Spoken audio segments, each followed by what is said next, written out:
Hello, welcome to Guess Who's Coming to Dinner. I am your host, Janice Carter Miller. I'm just coming in to let you know that these are the summer days of Guess Who's Coming to Dinner, and they are encore shows that we've had during the year. So today we're going to bring you Black journalist Miss Sherlene Shanklin. But before I do that, I just want to say I attended a very special affair last evening at the Muhammad Ali Center for none other than the Mr. Ken Clay. Um, he was he received the inaugural award called the Ken Clay Renaissance Honors Award. It was very festive. A lot of who's who were there naturally because Ken has been our connection to music and Black culture as far as entertainment goes in the city of Louisville. He's also responsible, being one of the writers for 2 Centuries of Louisville, um, Black Louisville. That is the book that he wrote along with Mr. Blaine Hudson and Mr. Mervyn Orbison. So today you're going to be listening to a conversation that was had earlier this year by Miss Sherlene Shanklin. I asked her if she would represent the Black journalist at the memorial book signing for my friend Bruce Johnson, who passed away last year. So let's join my conversation with journalist Miss Sherlene Shanklin on Guess Who's Coming to Dinner. And I'll see you next Monday. Every Guess Who's Coming to Dinner in the summer, Mondays and Fridays, will be encore performances of shows that have been on during the year. So if you missed something, stay tuned. You'll be able to catch up. I want everyone to vote. We have got to vote. This is going to be my mantra for the month of October. Vote in November. First Tuesday in November. Vote, vote, vote. They're trying to take our rights. Vote, vote, vote. We can't let them. We can't let them. So I'm inviting you today to grab your dinner, grab your meal, sit down, relax, get comfortable, because I want you to meet a young lady that just knocked my socks off last month when I was able to engage her in a speaking engagement for Mr. Bruce Johnson at his memorial book release at the Ali Center. And she is just a ray of sunshine. I didn't know her, but I got to meet her, but we really didn't get to have time to have a conversation.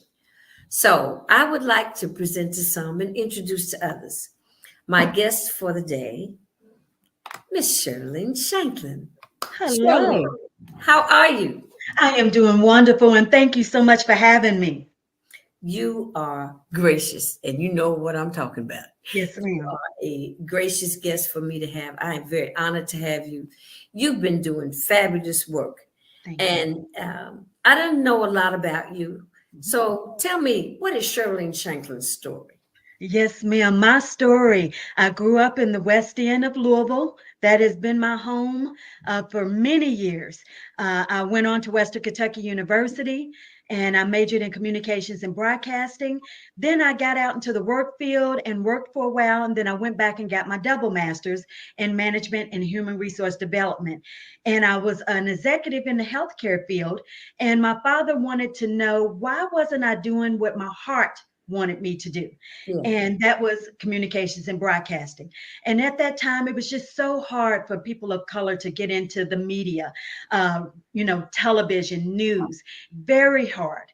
And our civil rights activists in Louisville actually were at the 4 TV stations saying, you need more people of color. And they said, we need people of color that know what they're doing and they have the education. So they put out this appeal to the community looking for African Americans in that knew how to do it. And because I went to Western Kentucky, that's one of the top communications in this state. So Okay. I was ready to go and do TV right out of college. So Okay. I was hired along with about 7 or 8 others.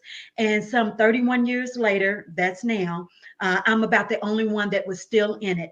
But the civil rights activists Where were in this you first city, hired?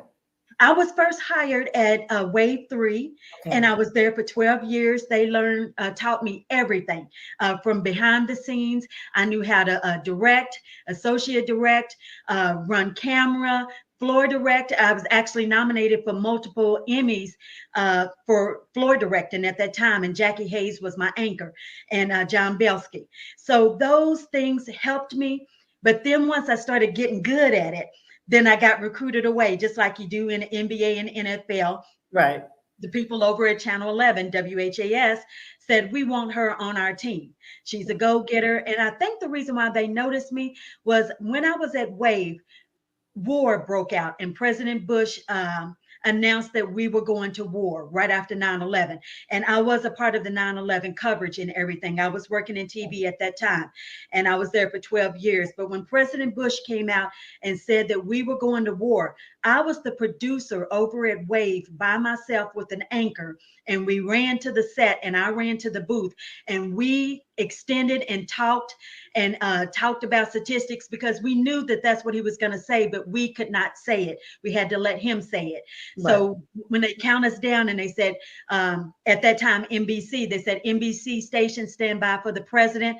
And I was talking in my anchor's ear and I said, here we go in 4, 3, 2, 1. And then we cut right to national news, and President Bush did it. And the person over at HAS wanted to know who was that person that just pulled that off. And it was me. And Go they ahead. started recruiting me away. And it's a funny story that Rachel Platt was another one of my advocates, and I never knew it until years later. But on the backside of Churchill Downs, we used to have to compete against who had the best guest. Well, I knew all the jockeys and everything, and I knew the trainers just from pictures. And I would walk up on them and say, hey, I'm with the official station for the Derby. Would you like to come and talk to me? Well, Rachel Platt's guests were like, this young lady said I had to go with her first. And Rachel Platt went to our office at HAS and said, I want that young lady on my team. And lo and behold, when I applied and everything, I actually got it thanks to Rachel Platt, knowing that I was really trying to make a difference in the community. And I started on the backside of Churchill Downs. Did you notice that Rachel was at the memorial? I did. I did. And believe it or not, between you and I and your guest, guess what she did the very next day? She texted me and wanted to know how I did. And she said she was proud of me. So that lets me know that we've been friends now for about 15 years and we still stay in touch. And that really, really made my day when she said, go get them, kid.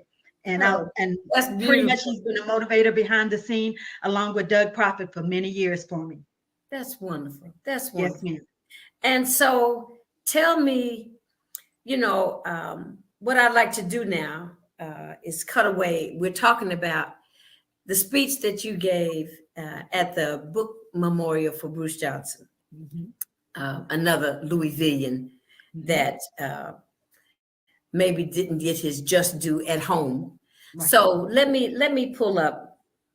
Uh, let me give you a sneak peek at what made me fall in love with Miss Sherlene Shanklin, because the sister girl was on point.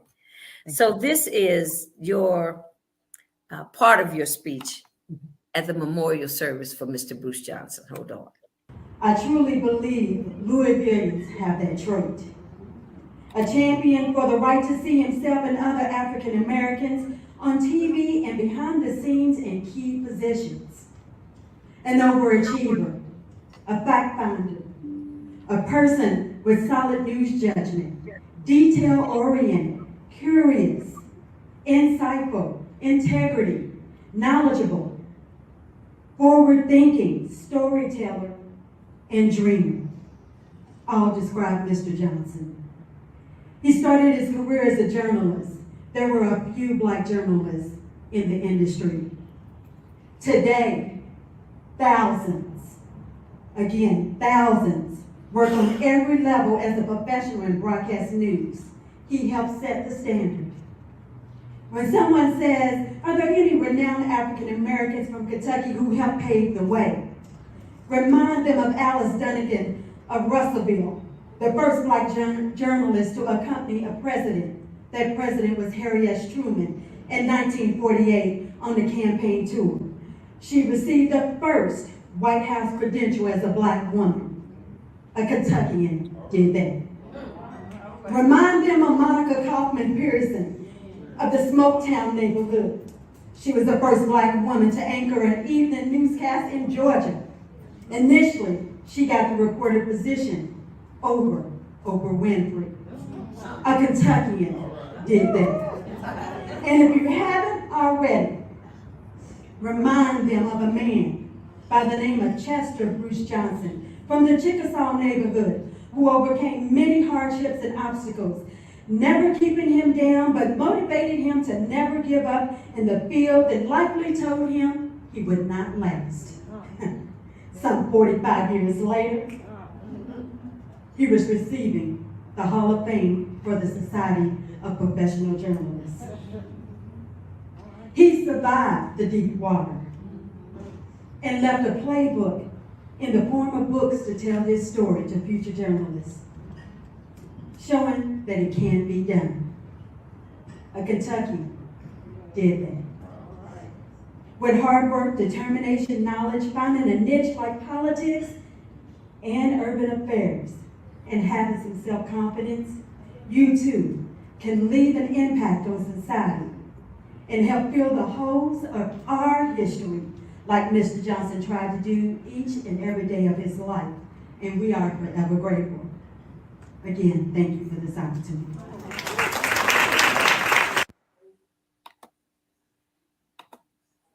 All right. Kudos. Kudos. Yes, ma'am. Thank you. You know, I see something behind you. What? I see an award behind you. Yes, ma'am. Yes, ma'am. It's my Emmy Award. Your friend's got an Emmy. You Yes, go, ma'am. girl. I sure do. Here it is. Yes, I beautiful. actually have been nominated for multiple Emmys, but I actually won one, and this has been a blessing. I had this one for the Kroger shooting that happened here in Louisville, Kentucky. I've been nominated for the Muhammad Ali Memorial. Those family members were so gracious to me, and they said it was some of the best coverage they had seen. Because we all grew up knowing who Muhammad Ali was. But the family of Mr. Stallard, Uh-huh.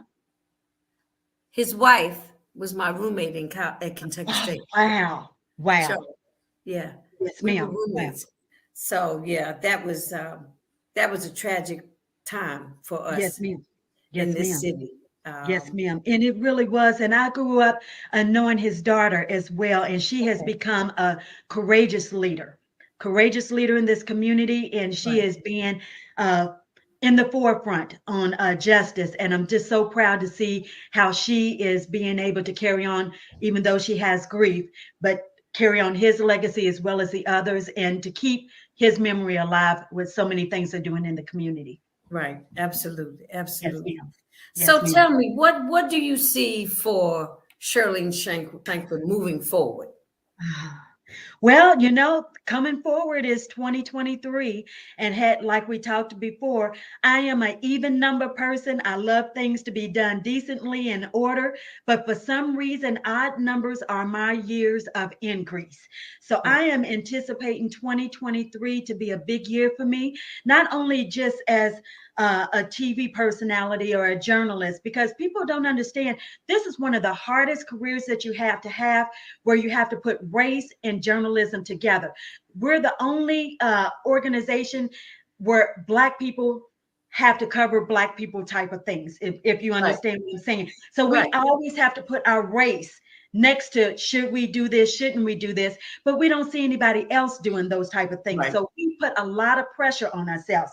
So I'm taking that pressure off myself in 2023, and I hope to write some books and tell my story.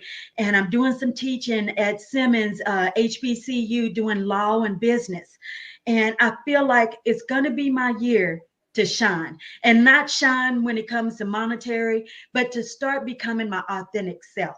And Right. when you're in television, you're not your authentic self, because we have the weight of our community on our shoulders. And people have to understand that when you're a Black journalist, it is very important to be in the business, but it is very hard to be in this business, because not only what you do for yourself, it's what you do for your community. You got to remember also, if I mess up, then somebody behind me won't get the opportunity. So that's the things that I'm trying to shake them off and Right. realize that if I just continue to be my authentic self, then I am going to leave a legacy that opens the door for many others to lift as they climb when they get in these type of positions. You're absolutely right. You know, we're under a microscope. Yes, You're under yes, a ma'am. microscope from the TV station or the people that put you on the platform where you Yes, need to ma'am. be, Yes, and ma'am. then you're under a microscope from your community, your Black Absolutely. community. Why didn't you do Absolutely. this? You should have told them this. Mhm, You mhm. know, of what you can say about Yes, really ma'am. what you feel about something Mhm, that has happened. mhm. Yes, ma'am. So and that's what people need to understand. We're in closed doors, being your advocate, even when you have no idea. So don't think that it's going unheard when you call me in the middle of the night. And because I am a person of color that's on TV, my phone is always on and it is always ringing. And I'm accepting phone calls from people I don't even know, but I know they need help. And I'm always there to help them. But just because you don't see their story on the air does not mean their story is not being told. And I want people to understand that I have helped so many people in this community that the story never made the air, but they did get a resolution. Okay, okay. Mhm. You know, because sometimes when we do the heavy lifting behind the scenes Yes, and ma'am. we get the results we're looking for, it doesn't get noticed That's in right. the public. The overall public may not Mhm. know That's how right. Yes, certain ma'am. things got resolved because Mhm. they were done behind the scenes. That's right. Yes, ma'am. Miss And Sherlene that Shanklin, happens. let me say this to you. Mhm. The other thing I wanted to ask you about, you said you teach at Simmons? Yes, ma'am. I sure do business law. Been doing it now for about 2 semesters, and I've been teaching for many years, just off and on whenever I have an opportunity. But to teach at a HBCU is something special. I mean to tell you. So tell me about the building, Miss Ida B. Wells. Yes, ma'am. Now, Ida B. Wells, a lot of people don't know that she got her start in Kentucky, actually in Louisville. She was one of the first writers for the American Baptist. The American Yes. Baptist is headquartered in Louisville, Kentucky. And that is how she got her start. Being a journalist, won the opportunity many years ago, never getting the chance, but the president of Simmons College, who also happened to be a part of the American Baptist, told Ida B. to move to Louisville and become a correspondent. And it's exactly where she got her start. So that's the reason why they named that building after her a couple of weeks ago.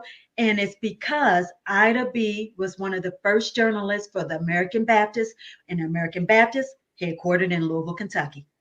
Isn't that something? Yes, ma'am, it You is. know, Louisville has rich history. It has. We It have has. rich educational history. We have Absolutely.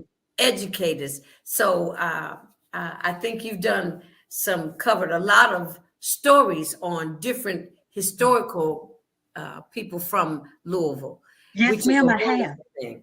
I have, and I started something thanks to the station, and thanks not because of the social unrest, but it brought so much awareness to our community that there were people of color that was doing dynamic things in this city for many, many years. So when we started something called Moments That Matter, Black History, 28 days, 28 stories. I executed 28 stories about people in Kentucky, especially of Louisville, people like Whitney Young Jr., that people have no idea that he was a part of the Big Six. The Big Six, I'm Right. talking about with Dr. Martin Luther King and Martin Luther others when King, right. the March on Washington. A Louisville man was Right. standing right there. And really, he's actually from Finchville, Kentucky. And those are the stories that you need to know. Emma Lucille Allen. She's starting to get her due right now, but she was one of the first Black Miss chemists for Thelma. Brown and Forman. And you see her in the grocery store and you go, oh, that's the lady that does the fantastic art. Well, see that generation gap we're talking about, that Right. people had no idea what she initially did. She Right. is a hidden figure that people need to know about. And those are the people that I've been looking for over the past 2 years to tell their stories so that others know behind them that even though they're not learning it in school, they're learning it in churches, they're seeing it on different type of things. So I'm trying to create a platform that we do not lose our history. You know, you said the two words that sounds like it could be a subtitle for your 28 days in your upcoming Black History, that these are hidden figures in our community. Isn't that Absolutely. something? Well, Absolutely. Miss Sherlene, let me tell you something. Yes, ma'am. You have been one of those lights that goes off in my life. When I learned something about the journalists that you were talking about that had their start in Louisville, and I got to meet you more Yes, so ma'am. today than any other day. And we are going to break bread together, my sister, Absolutely. Yes, as ma'am. I would soon love as to. feasibly possible. Because I know, Yes, see, ma'am. you the hardest working girl in television that I know of right now. Thank you so much. I appreciate that. I really do. I want to tell you, if you ever want to come back and tell more of your story, or tell a story about the story that you've written when your book comes out, Yes, please ma'am. just give me a call, because I'm here for you. I And if I can appreciate your help you in support. any way, please just let me know. Yes, ma'am. Thank you so much for the opportunity. You just don't know how much this means. Well, it means a lot to me. I feel like we kind of connected. We're kind of on the same wavelength. We've got different platforms, Mhm. but we want to do the same thing in service to our community, because Absolutely. our Yes, ma'am. community needs information. Mhm. They need knowledge about the past so that we can navigate the present and look forward to the future. Miss Absolutely. Sherlene Shanklin, thank you so much for being a Yes, dinner ma'am. guest. Go have dinner, darling. It's dinner Yes, time. ma'am. I will. So much. I Bon enjoyed myself. appetit. All right, darling. Take care of yourself. All right. You do the same. Bye bye. All right. That was Miss Sherlene Shanklin. Wasn't she delightful? And wow, look at the history that she has behind her, the experience. And she's almost a hidden gem, you know. But hopefully, I brought a little light to that hidden gem so that she could shine. She shines all the time over at WHAS. But now we have to pay more attention to Miss Sherlene Shanklin. Okay? All right. Well, I want to thank you for joining me for the premiere of season 3 of Guess Who's Coming to Dinner. So at this time, I must say it's dinner time. I'll see you next week. This show will play once again on Friday, 7 p.m., Facebook, YouTube, Roku, under the name of Jantastic Productions. That's what you type in, Jantastic Productions. Hit the subscribe button. Let me know you're watching. Hit the like button on Facebook. And bon appetit. I'll see you next week. Thank you.